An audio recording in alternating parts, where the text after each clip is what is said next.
Избега од Македонија, возачот кој вчера кај трговскиот центар Беверли Хилс прегази жена која почина од повредите. Возачот со иницијали СС има 18 години и нема возачка дозвола. Заедно со неговиот 45 годишен татко, уште вчера ја напуштиле државата.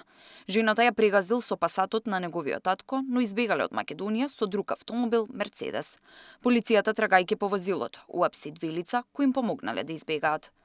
Преку камерите на Безбеден град и дополнителни проверки на камерите од околните објекти, како и изјави од сведоци, утврдено е дека се работи за патничко возило Volkswagen Passat со скопски регистарски ознаки, собственост на БС од Скопје, а управувано од неговиот син СС.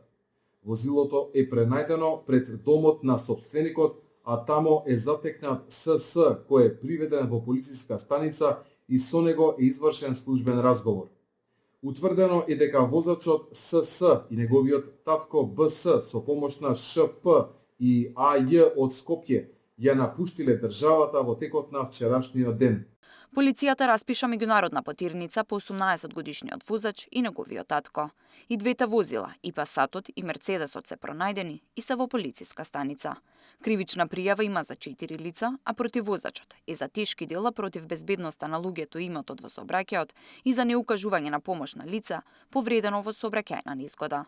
Сообраќајката се случи на улицата Народен фронт, а на местото каде што беше прегазена 79-годишната жена нема обележан пешачки премин, но улицата е фреквентна и постојано поминуваат и пешаци и возила.